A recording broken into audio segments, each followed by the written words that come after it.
I'm Rosemary Cunningham, or Rosie, and I call my business Illustration, etc., which some of you might know. I also call myself a professional enthusiast because, well, I call myself both because I'm definitely an illustrator, I think we can agree, but I spend a lot of my time out of the studio doing workshops, doing talks, and making murals and placemaking and making, and that's the free range bit. And I'm a professional, I tell myself, sorry I touched the mic, and I'm generally excited about whatever people bring me. I have my own interests, but if you're into it, I'm going to be into it too. I thought I would, yeah, when I got this theme of invest, I panicked a little bit. I don't know a lot about investing, but I thought I would put in this gratuitous picture of my baby because I invest in quite a lot of tea towels every year, like hundreds and hundreds, so that I can sell them. But I think that's not really what you want to hear about. So I've more focused it on how I invest my time and my energy and my effort. So I've just chosen a few projects to show you this morning. Oh, and I've put together these little slides of like, to remind you what is important. So I could have picked like 100, but these are the ones that I went with. So yeah, invest in practice. When I started out about 10 years ago, I needed to improve my skills so I could actually work for real clients. So I instigated daily drawings as a personal challenge. So I did it for months and months, I think a couple of years in the end, to improve my drawing and my confidence. So here you can see 3 days worth. So like Monday to Friday, I would just upload drawings. So the first one is pencil, then ink, and then the color going on at the end.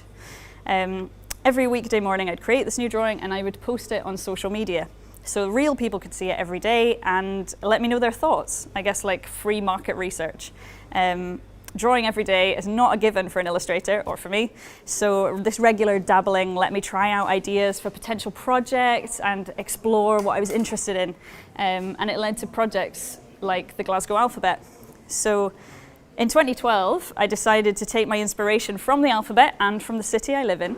And I spent about an hour or so each day sharing these color letters. So I think when I started, I had a list from like A to G, like Armadillo, Barras, Clyde, and I would share them and like tag any organization that I could think of to go with it so that like just more people would see it. And then I began to ask people for their suggestions. So it led to like me completing the alphabet and even finding something for Z, which is excellent. They assisted me with several options for each letter, and then I would sort of pick from those, trying to get a good spread across the city, like culturally and like where it is in geographically, and even how well known each place is. So some of them are really well known, like G for GFT. It's like a Glasgow stalwart, and then next to it is F for Fish Place, which is down like a little fish market on the Trongate that maybe not many people know about. So this daily investment in practice led to this project, which is still one of like my best-selling items. Invest in your interests. Oh, he's slipped a bit into the S there. This is Robert Louis Stevenson, who is a teller of tales and my historical crush. My interests, true story, my interests are many and varied. Heritage, nature, cycling, old films, maps, talking, haha, and stories. Stories are the thing that I keep coming back to. Whatever I'm doing, I feel that there are stories to reveal, and that's how I felt about the alphabet. Get ready. So this is a map of the alphabet. In 2014, ooh, gosh. Oh, that was it. I asked them for a drum roll, but so in the year of the Commonwealth Games here in Glasgow, I wanted to celebrate my city. And I'd worked hard on the Glasgow alphabet a couple of years before, and I wanted to go back to it and explore these places more deeply. And see them all together on a map. After all, I'd done all that hard work. So I had a brainwave. To give the map a little something extra, I would go to every single one of the 26 places and find somebody who knew that place better than me and gather some of their stories. I was so excited at the prospect of meeting all of these people, these 20-odd folk, probably Glaswegian, probably full of the bants, who could shed some light on the inner workings of these places that I already knew pretty well. So I was in my studio, drawing away. This is me sort of very muckily planning out creatively how everything was going to sit together. But actually the main work wasn't the illustrating, it was tracking down these people and meeting them and then recording their tales. And they did not disappoint. So as an example, I went to the Tea for Tall Ship and I met their 4-man crew. They still have a crew. And I was taught how to caulk a deck properly and when it's appropriate to jig in the rigging. I was having a wonderful time being a free-range illustrator. It was brilliant. So I met Peter, who I really love talking to, and he says, I love working with wood, anything, as long as I'm making something, fabricating something from scratch that I've come up with in my head, creating something, making something from scratch. The job here is great. Love my job. It's the only job I've actually had where I'm proud. I take pride in what I do. And that really stuck with me. He and I seem to feel the same about our work.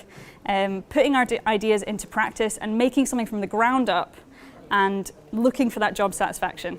So I felt so strongly that this project was such a worthwhile use of my time, even though it was taking it away from my desk and away from illustration. But I just enjoyed old stories so much. As my contribution to the cultural programme around the Commonwealth Games, I conducted tours across central Glasgow every weekend all summer. Yeah, it was a silly idea. And I reprised that for Doors Open Day in September. And I took families and adults all the way from the Lighthouse, which is here, all the way to Glasgow Green, popping into 5 or 6 places on the way, like P for Panopticon, B is for Barras, and we waved hello to W is for Wellington outside the Goma. So there was a wee exhibition in the Lighthouse, and this was part of that. They gave me the long gallery, which is just a kind of glazed corridor. I was like, oh, okay. But as I hoped, all of the hard work on this, I would say just the right side of whimsical map, led to a trickle of map commissions, and then enough that Alphabet Lady was joined by Map Lady as one of my aliases. I really enjoyed speaking to this guy Lex about the statue and the cone, which I'm sure we're all familiar with. And his quote was, one of them, natives and tourists alike love the traffic cone. A better, more succinct representation of the word gallus would be hard to imagine. I just thought that was just lovely. Invest in experiments. Sometimes I'm paid to do something that I'm not expecting, and I usually say yes if I think I can do it. It keeps things interesting. Why not? Live illustration is something that really gives me the fear.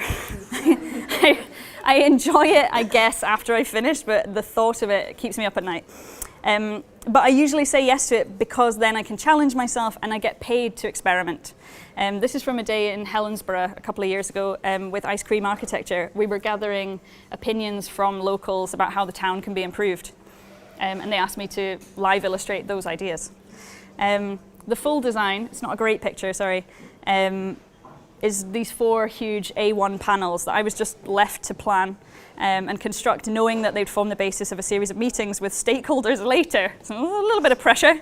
But I also felt it's a chance to trial things. Like, you're doing it at the time, it can only be so good. That's what I tell myself. And I feel like at these events you can see people's feedback and see what people respond to, and yeah, that pressure often makes diamonds. With this kind of work, as long as I fulfill the client brief, which is usually fairly vague, bless you, and communicate what's needed, I can then just try my own thing. Experimenting is fun, but even better if you can bring it to something that could be either quite repetitive or terrifying anyway, like whether you do it well or not. I also get to use these images to populate my Instagram, so that's handy. Which leads me to don't invest too much in social media. I stopped sharing social media posts almost entirely in 2019 because I was looking after a baby, my own baby, just to clarify, and I just didn't have time to do anything. And I also had no content to share because I wasn't working. So my internet shop sales actually didn't drop off as much as I thought, which made me wonder why I had pushed the social media so hard before. When I post erratically now, folk have not forgotten me. If it's a good post, people click like, and it goes somewhere. So I'm kind of like, pressure off, just go easy. So investing in health. This feels a bit buzzwordy and zeitgeisty, but looking after your mental, emotional, and physical health is just a huge undertaking, first off, but it's really important to sustaining a work and home life. I think especially if you're self-employed and no one's just checking up on you, good or bad. I constantly struggle to invest time and effort into keeping my anxiety under control and to monitor myself for signs of like feeling down or if my moods change very unexpectedly. In 2016, I worked on the widest ranging, most difficult project I have ever worked on. It was very rewarding as well, but I worked as a live illustrator for a number of workshops and events for about 9 months around the Mad Love project, which was concerned with exploring mental health, ironically, a project that I worked on with 2 artists very closely who had lived experience of mental ill health. So this is one of the sheets from the workshops that we did. We visited various mental health institutions and we ran care workshops in secure units with diverse groups of people. So those with lived experience, patients, ex-patients, staff and other professionals.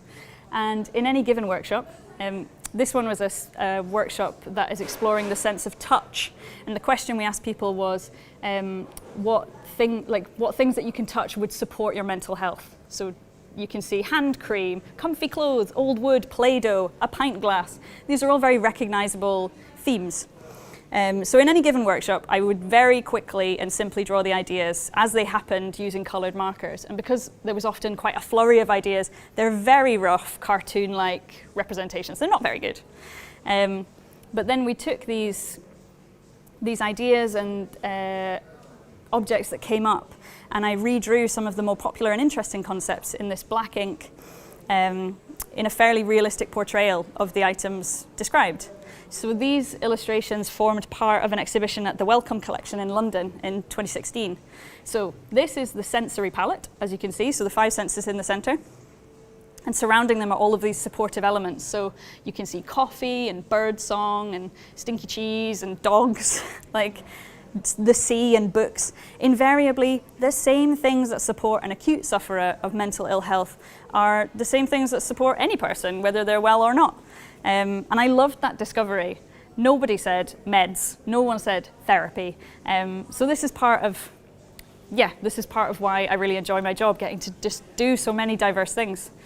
So this is part of a long panel which brought every bit of research we did together in one place, which is also something I very much enjoy. This was a diagram I did in one night. It's A0. So you can see the kind of pressure I was under. And the result of this research was to work with architects to create this willfully optimistic designer asylum, essentially. So the tagline was, a place to really enjoy going mad. So there are some diagrams of the architect's models, that's this, that illustrate all the areas within this like imagined landscape, a sort of key to the model, which you can see here.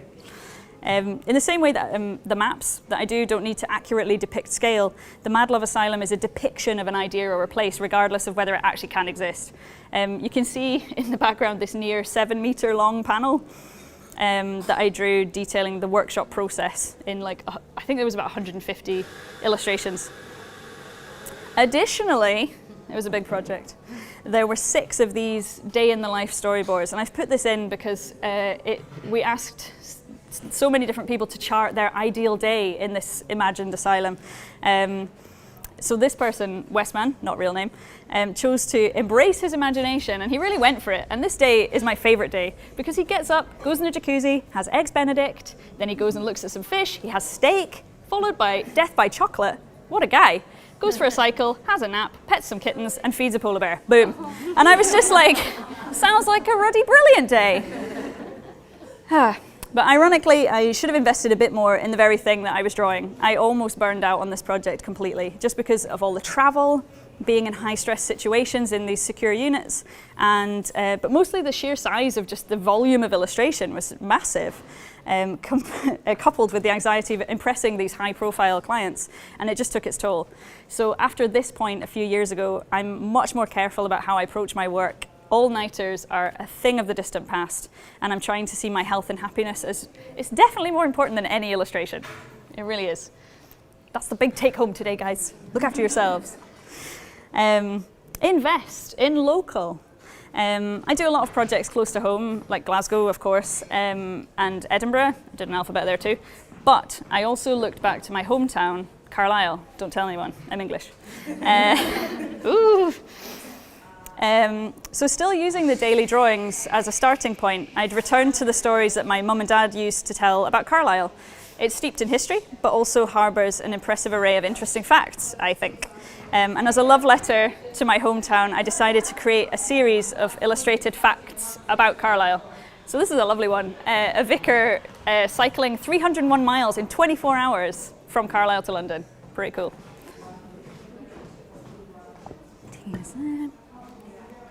The first mainland pillar box stood in Carlisle city centre, and there's a working replica still there. Pretty cool.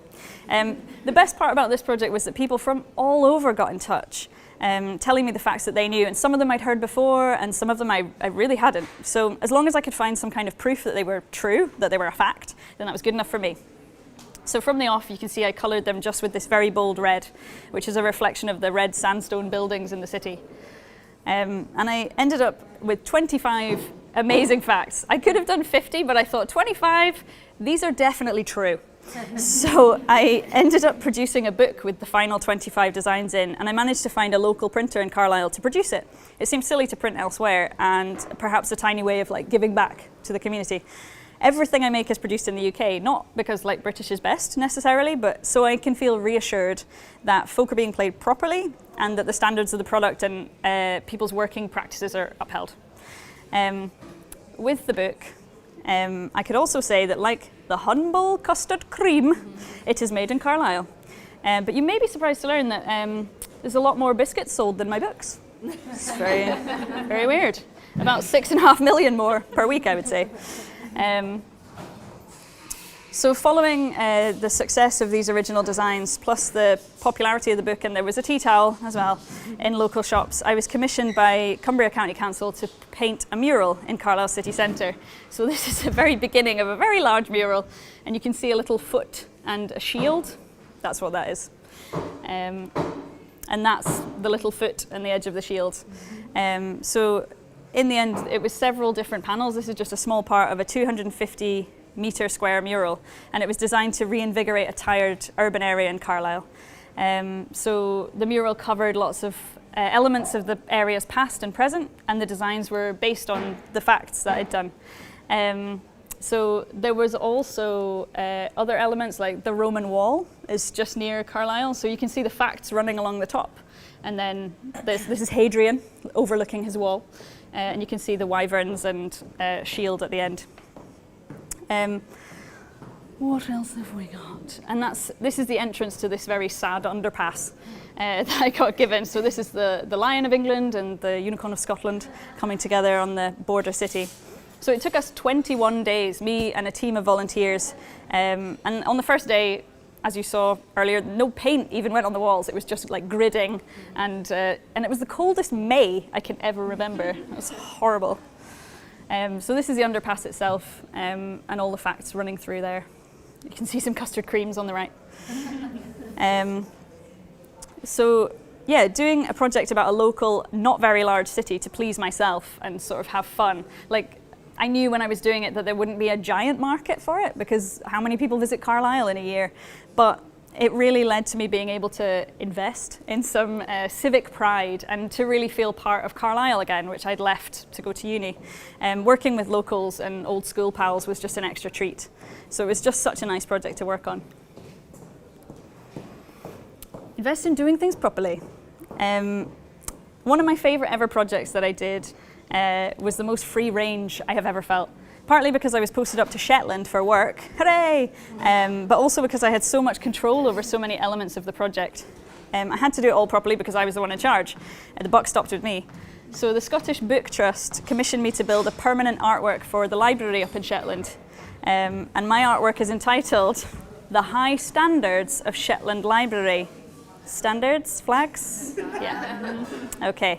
It takes the form of 4 separate hand-sewn flags inspired by the library and the islands. And I was given the Jackie Kay poem, Dear Library, as a source of further inspiration, and some of the lines from the poem appear on each of the flags, sort of tying them together. So these are the 4 designs. So the one top left is about the mobile libraries, the top right is about sort of families and storytelling, bottom left is the connections you make with people in the books, and the bottom it's a lovely church building in Lerwick. So I decided to celebrate the actual home of the books as well. This is it's me and my lovely wellies. So the wooden flagpole was made by local craftsmen here on the right. At Papa Work, so they are based in Shetland, and it harks back to this Shetland seafaring craft-based culture. And as with most of my work, as I mentioned, I'm determined to find local, ideally sustainable production where I can. I was encouraged to look further afield for solutions that were a bit cheaper, but I was resolute in my vision to produce as much of it in Shetland as I possibly could, whilst maintaining the high standards. So here are the craftsmen there, and this is, I think he was the councillor, I don't remember. This artwork was officially unveiled as part of Scottish Book Week, and the event began with like flying the first flag, and then this is some gratuitous shots of kids that had been, like local school children had been colouring in little flags that I'd designed, and they were invited to the launch to have some cake as well. I don't know if you can see, the cake is covered in books, little edible books. So that was also made by a local Shetland cake making company. Hooray! So there was singing and storytelling and colouring in and other activities, and all the staff in the library are now proficient in knot tying, and apparently a flag still goes up when they open and comes down when they close every day. It's really lovely.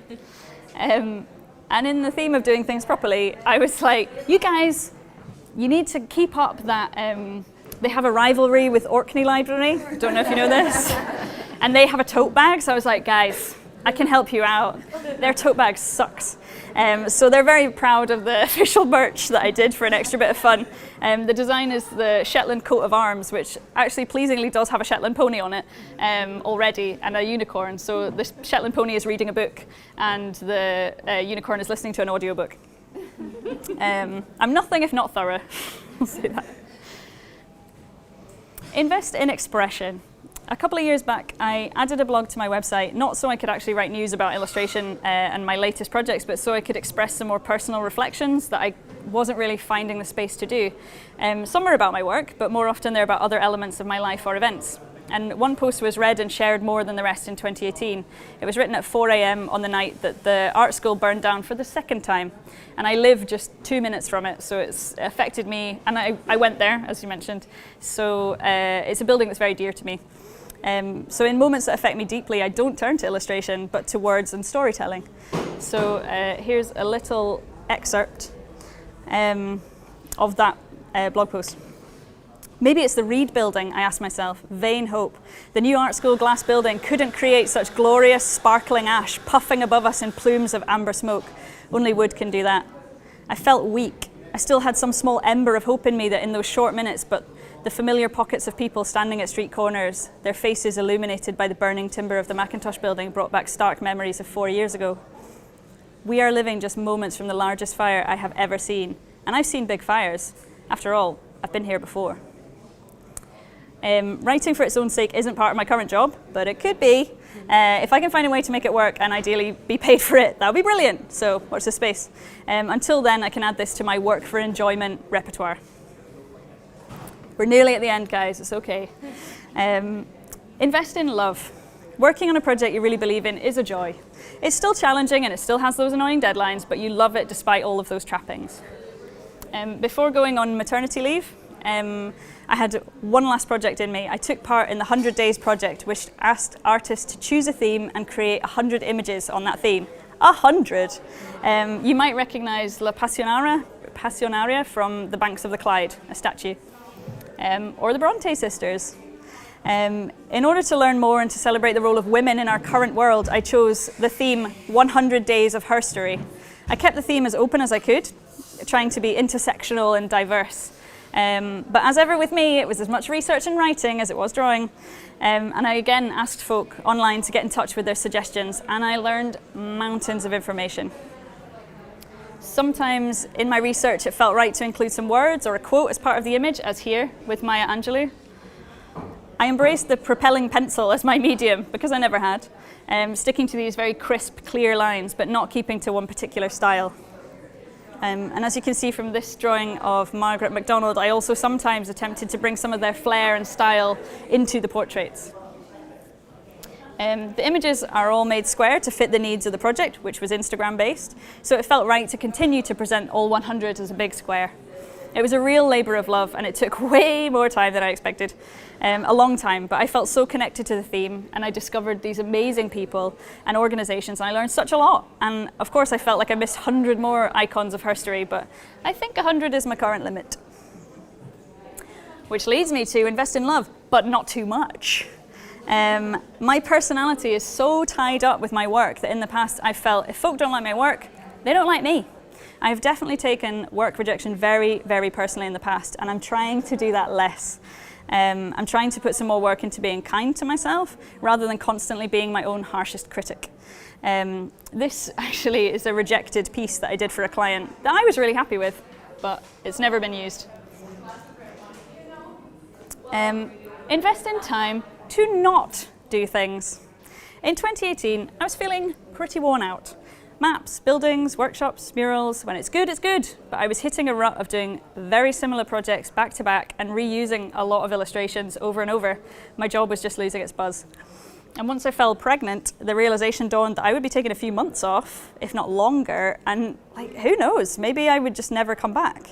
So I began to try and rekindle my love of illustration and get back to doing things for me. I invested some time in not working. So I repaired to the country to visit some friends for a few days, and I ended up using nib pens and inks to draw chickens outside, which I'd never really done. Wanting to be inclusive, I also drew pigs as well. And I was really excited by this freedom of outdoor nib, pen and inking. And it was during this trip that I made my peace with my limitations as an illustrator.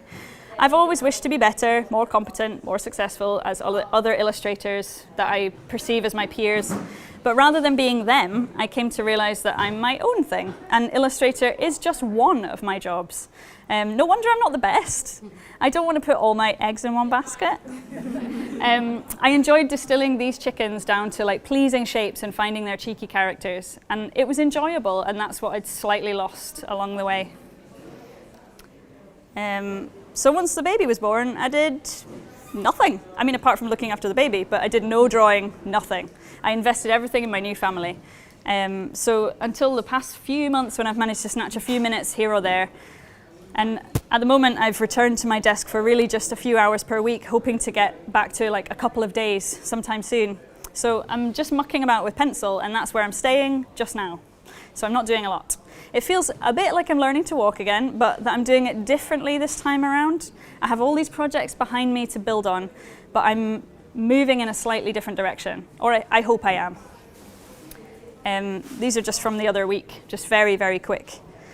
I've loved being a free-range illustrator, but I look forward to being a free-range, part-time, homegrown, illustration-fed illustrator who is forging their own path and bringing some folk along for the ride. Thank you.